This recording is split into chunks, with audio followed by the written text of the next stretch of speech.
नमस्कार, आप देख रहे हैं बिग फाइट लाइव और आपके साथ में विजेंद्र सोलंकी। देश में लॉकडाउन, ये शब्द आज जितना सामान्य सा लगता है, 2020 में 24 मार्च को जब प्रधानमंत्री मोदी ने इस शब्द का इस्तेमाल किया था तो पूरा देश घबरा गया था। 21 दिन घरों में कैद रहना, रोजगार खत्म हो जाना, दाने दाने का मोहताज होना और हजारों किलोमीटर पैदल ही अपने घर की तरफ ये कहते हुए निकल पड़ना कि मरना ही है तो अपनों के बीच में मरना चाहेंगे। और ऐसी तस्वीरें भी आई। रेल की पटरियों से लेकर सड़कों के बीच में मजदूर 2 वक्त की रोटी के चक्कर में जान गंवाता दिखाई। हर किसी की उन तस्वीरों ने रूह कपा दी थी जब सड़कों पर मजदूर और मजबूर लोगों का सैलाब था। न जाने कितने लोगों की जान इस दौरान चली गई, कोई आंकड़ा नहीं। सच ये भी है कि हम उस दौर से बहुत आगे आ गए। लेकिन प्रधानमंत्री से लेकर प्रदेश के मुख्यमंत्री के बयानों ने फिर से उन जख्मों को हरा कर दिया और सवाल खड़ा कर दिया कि उन मौतों का जिम्मेदार कौन है। क्योंकि प्रधानमंत्री ने कहा कि राज्य सरकारों ने गरीबों को भड़काया, उनको अपने यहां रोकने से ज्यादा उनको अपने प्रदेश से निकालने की कोशिश की और इसकी वजह से कोरोना अनकंट्रोल हुआ। तो मुख्यमंत्री ने कहा कि प्रदेश सरकारों ने उन मजदूरों की सहायता की, उनको वाहन और राशन मुहैया कराया। प्रधानमंत्री का यह बयान दुर्भाग्यपूर्ण है।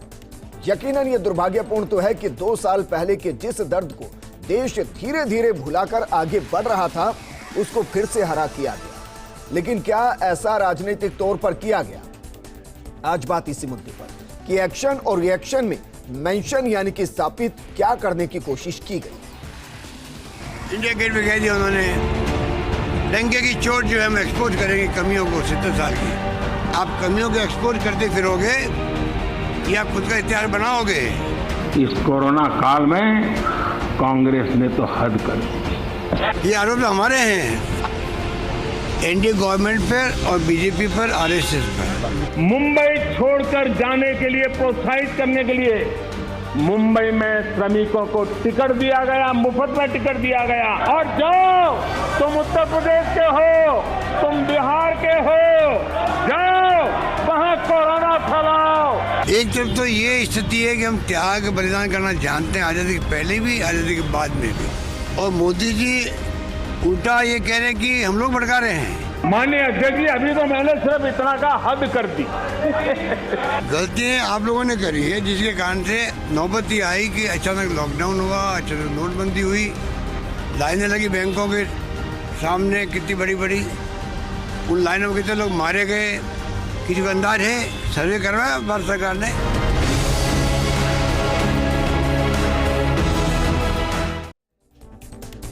मजदूर उस वक्त मजबूर था और आज जो मजलूम है। उस वक्त तो रोजगार छिन चुका था, इसलिए घर की तरफ जाते हुए सड़कों पर था और आज रोजगार की आस में सड़कों पर है। मजदूर के लिए बीते 2 सालों में बहुत कुछ नहीं बदला है, लेकिन लगता है कि मजदूरों पर अब सियासतदान ये तय करने की कोशिश कर रहे हैं कि उन हालातों के लिए जिम्मेदार कौन था, उन मौतों के लिए जिम्मेदार कौन था। इस मुद्दे पर बात करने के लिए हमारे साथ मौजूद है कांग्रेस विधायक राम नारायण मीणा जी, बीजेपी विधायक वासुदेव देवनानी जी, राजनीतिक विश्लेषक प्रकाश भंडारी जी। वासुदेव देवनानी जी, कहा जाता है कि बातों को भुलाकर आगे बढ़ना चाहिए। कोरोना से देश आगे बढ़ गया है, लेकिन लगता है कि बीजेपी अभी भी 2 साल पीछे के उन जख्मों को हरा करने की कोशिश कर रही है या फिर उन आरोपों को राज्य सरकारों पर डालने की कोशिश कर रही है जो दाग खुद केंद्र पर लगे थे।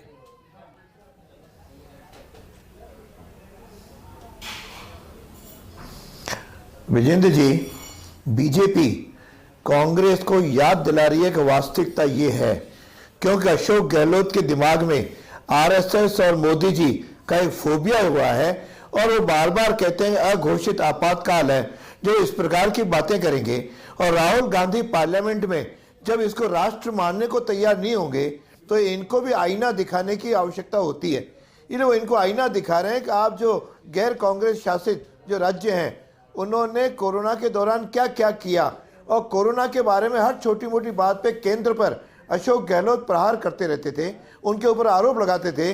वह राष्ट्रीय बीमारी थी, वैश्विक बीमारी थी, होना ही चाहिए था कि सब एक मुखी होकर के उसे लड़ाई लड़ते। लेकिन मुझे ध्यान है कि पूरे 2 साल तक राजस्थान के मुख्यमंत्री और अन्य कांग्रेस के ममता बनर्जी केवल मोदी पर आरोप लगाते रहते।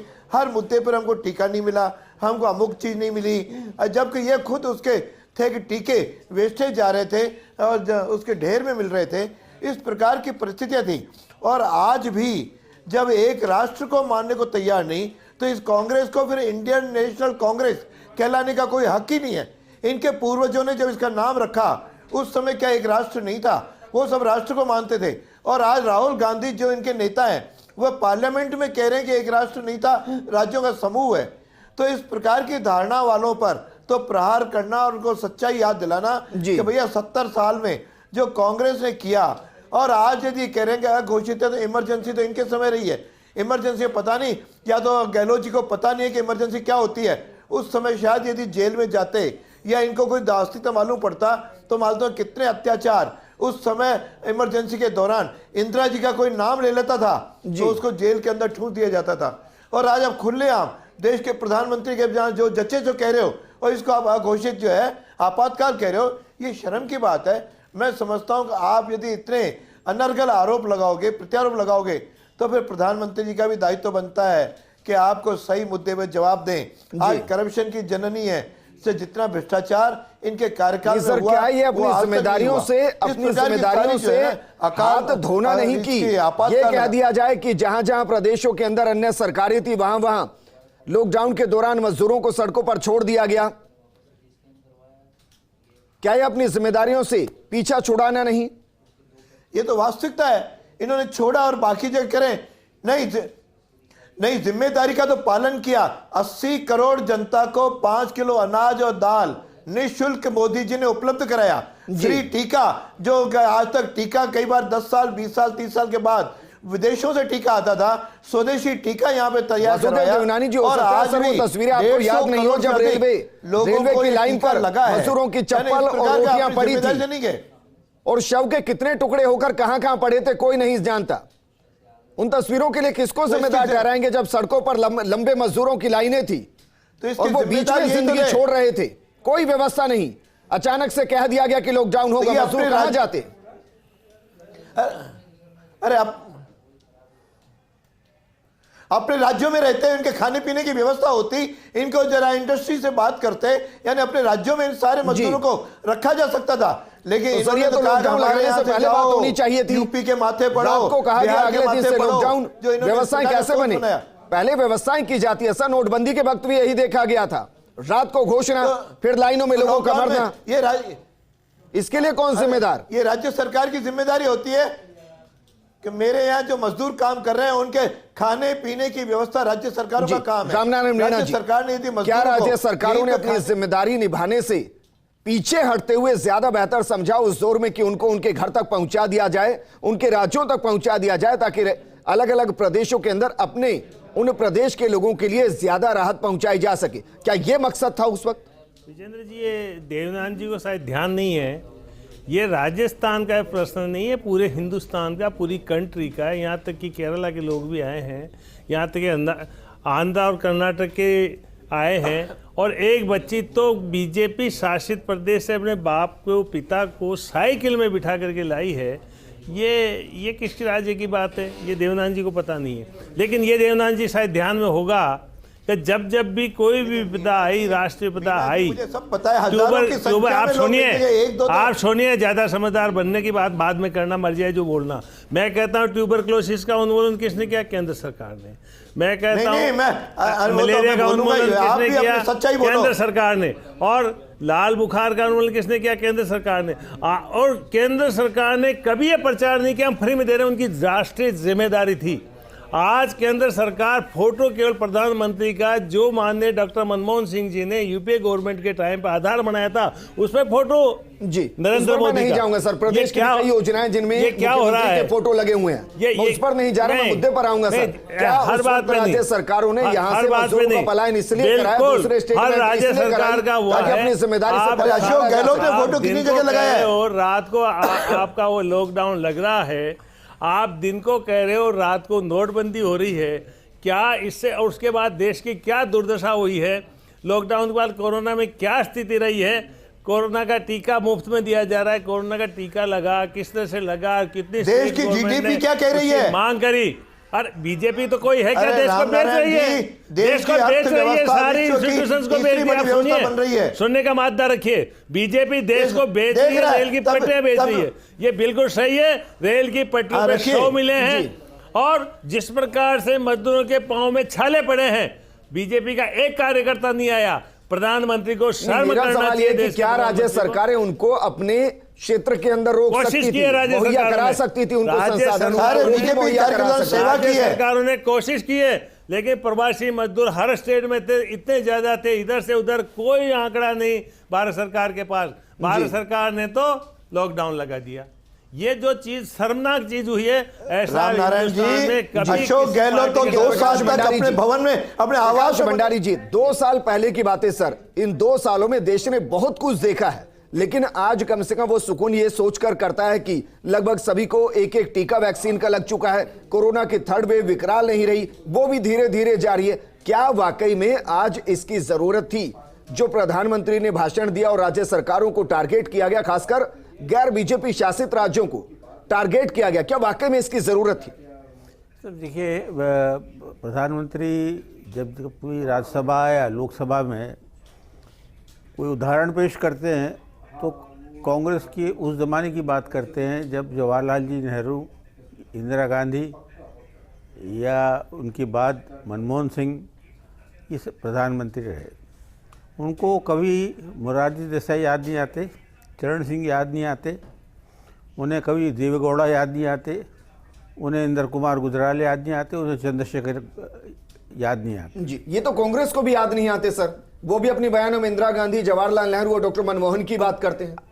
लेकिन मोदी जी के कथन में हमेशा यही रहता है कि इस देश का अगर विकास नहीं हुआ, जो सत्यानाश हुआ, वो सब कांग्रेस के रेजिम में ही हुआ। जी, उसमें आप जवाहरलाल जी से मनमोहन सिंह तक ले लें, उनकी नज़र में सिर्फ कांग्रेस ने ही इस देश का जो है सत्यानाश किया जी। या विकास नहीं किया, और जो विकास हुआ है वो भाजपा के जब शासन में रही है तब हुआ है।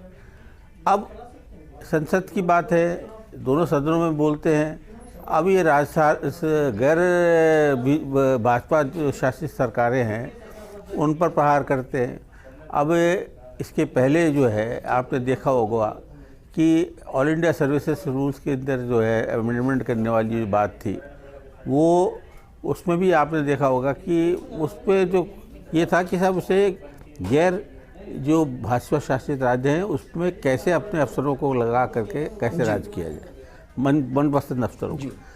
तो मोदी जी की जो है प्रतिक्रिया मुझे समझ नहीं आता कि ये जैसे जैसे वो राज्यों पर जो करते हैं, एक बड़ी जिम्मेदारी जो है कोविड के मामले में जो जिम्मेदारी, तो मैं ये कहूँगा कि कोविड के अंदर अच्छे इंतजाम हुए, लेकिन कोविड के लॉकडाउन के से सारे निर्णय तो दिल्ली में होते थे। राज्य को खाली तो उसे खाली इम्प्लीमेंट करना पड़ता है उन नियमों में, और कोविड के जो प्रोटोकॉल्स हैं उसकी तैयारी और उसकी जो कुछ आदेश होते थे वो तो दिल्ली से होते थे, राज्यों को सिर्फ उसकी पालना करनी पड़ती है। जी, ऐसी स्थिति में इतने बड़े देश के अंदर जहाँ इतनी बड़ी आबादी हो, उसमें आपका जो केंद्र सरकार का जो रवैया होता है, जी। जो केंद्र सरकार का निर्णय होता है, वो उसे किस तरह से उसका इम्प्लीमेंटेशन हो, जी। ये बात तो दिल्ली को सोचनी नहीं, पड़ेगी। लेकिन मैं ये सवाल इसलिए कर रहा हूं क्योंकि जब 24 मार्च 2020 को कोरोना के लिए लॉकडाउन लगाया गया था, उसके बाद जो भी पलायन हुआ उसके लिए मंसूरी सेंटर से ली गई, जो स्पेशल ट्रेन चली मंसूरी सेंटर से ली गई, स्टेट की तरफ से डिमांड की गई, लेकिन वहीं से किया गया ना सर। सारा कुछ दिल्ली से ही हुआ था। उसमें अव्यवस्थाएं थी, वहाँ घंटी बजाने की और दिए जलाने की बातें हो रही थी। कोरोना ऐसे भागा जाता है? कोरोना को इस तरह से घंटी बजाकर या दिया जलाकर भगाया जा सकता था? जी। ये पूरे देश को भ्रम में डालना। ठीक है देवनानी जी, ये तो सच्चाई है सर, जो कोरोना की गाइडलाइन थी वो पूरे तरीके से केंद्र द्वारा बनाई गई थी और उसी को फॉलो किया गया। जो स्पेशल ट्रेन चली एक स्टेट से दूसरे स्टेट में, वो किसी राज्य के अंतर्गत नहीं थी, वो रेलवे के अंतर्गत आती है और रेलवे केंद्र के अंतर्गत आता है। ऐसे ही एक बस जो एक स्टेट से दूसरे स्टेट से होते हुए तीसरे स्टेट में पहुंची, उसकी भी परमिशन ली गई थी। सर उस बयान का मतलब मैं बस समझना चाहता हूं कि कहने का आधार क्या था।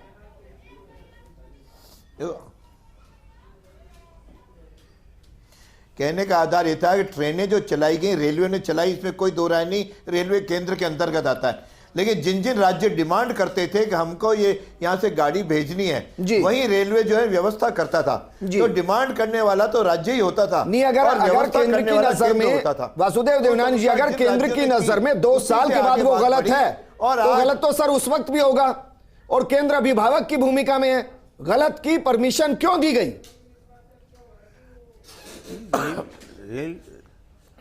रेल की सारी उस समय रेलवे की जब जनता सड़क पे थी तो जनता की भलाई का दायित्व तो उन्होंने वहन किया कि जब राज्य डिमांड कर रहे हैं, बाद में राज्य ने किसी का आपने डिमांड तक नहीं की, तो इन्होंने राज्य और केंद्र का अपना जो है उसके अनुसार राज्यों की डिमांड पर उन्होंने व्यवस्था की। और साथ में ये जो केंद्र शासित जो कांग्रेस शासित राज्य हैं, इनके जैसे अशोक गहलोत का उदाहरण लूं, ये 2 साल तक अपने आवास में अंदर बैठे रहे। जब योगी प्रधानमंत्री मोदी ने तो बड़ाई की, उन्होंने कहा कि राजस्थान में बेहतर तरीके से कोरोना कंट्रोल हुआ, उन्होंने कहा कि राजस्थान के मॉडल को पूरे देश ने सराहा। वैक्सीनेशन की बात आई तो प्रधानमंत्री ने गहलोत साहब की बड़ाई की। ये तो ऑन रिकॉर्ड है सर। देखिए साथ सबसे जब पहले हुए कहीं बड़ाई नहीं की उन्होंने, तो कोरोना प्रोटोकॉल किस तरह से होगा, क्या होगा, उसके लिए आप वासुदेव जी आपको स्वीकार करना चाहिए कि राजस्थान ने पहल की थी। रोहित कुमार सिंह ने एक ऐसा प्लान बनाया जो पूरे जो किसी को जब अंदाज राजस्थान में केवल इनको उत्साहित करने के लिए फेडरलिज्म में राज्यों के रोल को बाकी राज्यों ने कितना किया, ये आपको ध्यान आता है। लेकिन देवनानी जी मुझे फॉर्मूला बताइए सर जिसमें राज्यों का क्या रोल है, राज्यों की भूमिका होती है, और आपको जो भारत एक संघ है जी, उसके अंतर्गत राज्य आते हैं। उन्होंने तो एक राष्ट्र मान करके सबकी मदद की, लेकिन राहुल गांधी तो राष्ट्र ही मानने को तैयार नहीं है। सर उससे हट जाते हैं, आप कहाँ जा रहे हैं? उस बयान की बात कर रहा हूं। आपकी नजर में बसों की व्यवस्था करना तो गलत है, लेकिन उन बसों को परमिशन देना बात कर रहे हो, ये सही है। राष्ट्र तो आपके हिसाब से पलायन गलत है, लेकिन उन पलायन के लिए ट्रेन की व्यवस्था करने की केंद्र से परमिशन देना ये सही है। सर ये कैसे हो सकता है? उस वक्त आप देवनानी जी आपको ध्यान होगा, अगर परिवहन व्यवस्था में रेल जैसी भी स्थितियां थी, क्यों फैल रहा था देश में, कोरोना फैल रहा था, लेकिन मूवमेंट अगर जब से सड़कों पर जब आदमी आ गया तो कोरोना के जो फैलने की गति थी वो बढ़ गई। अगर उन्हें ट्रांसपोर्ट करके रेलवे के अंदर जो आपने ट्रेनें बंद कर दी थी, वो इतना बड़ा गलत निर्णय था जिसका पूरे राष्ट्र को, दुनिया का हजारों आदमियों को मारने में आप लोगों ने अपने हाथ लाल किए। रामनारायण मीणा जी, फाइनल कमेंट में आपसे चाहूंगा, क्या वाकई में इसकी जरूरत नहीं थी? क्योंकि देश बहुत आगे बढ़ चुका था, और क्या इस मुद्दे को यहीं खत्म करना चाहिए कांग्रेस की तरफ से भी, बीजेपी की तरफ से भी? क्योंकि जब इस सवाल को उठाया जाता है ना सर, उन परिवारों के जख्मों को हरा किया जाता है जिन्होंने अपनों को खो दिया है। मैं इस पे नहीं जाता, लेकिन मैं एक बात अर्ज करना चाहूंगा। 2 साल बाद प्रधानमंत्री के मुंह से वो बात जो उन्होंने कहा है, कांग्रेस शासित राज्यों ने, जिसमें राजस्थान ने प्रमुखता से इस मसले को हल किया, और उन्होंने प्रशंसा की है। ये कथनी और करनी में, सत्य और असत्य बोलने में, और देश का प्रधानमंत्री ये भाषा बोले और जख्मों को हरा करे, ये बड़ी शर्मनाक बात है। एक प्रधानमंत्री के मुंह से कतई शोभा नहीं देता। देवनान जी आप भी जानते हो, आप तो स्वयं सेवक हो, संस्कारित आदमी रहे हो, तो ये असंस्कारित भाषा, असत्य भाषा, असंस्कारित भाषा, आपको तो आप तो राम का नाम लेने वाले हो, बार बार मोदी कांग्रेस का नाम क्यों ले रहे हो? इसलिए देवनान जी आपको स्वीकार करना चाहिए। देवनानी जी आपका भी शुक्रिया, प्रकाश भंडारी जी आपका भी शुक्रिया चर्चा में शामिल होने के लिए। मजदूर बहुत बेहतर तरीके से समझते हैं कि उस दौर में उनकी किसने सहायता की और किसने उन्हें सड़कों पर छोड़ दिया, हजारों किलोमीटर पैदल चलने के लिए छोड़ दिया। मजदूर बेहतर तरीके से समझते हैं। नमस्कार।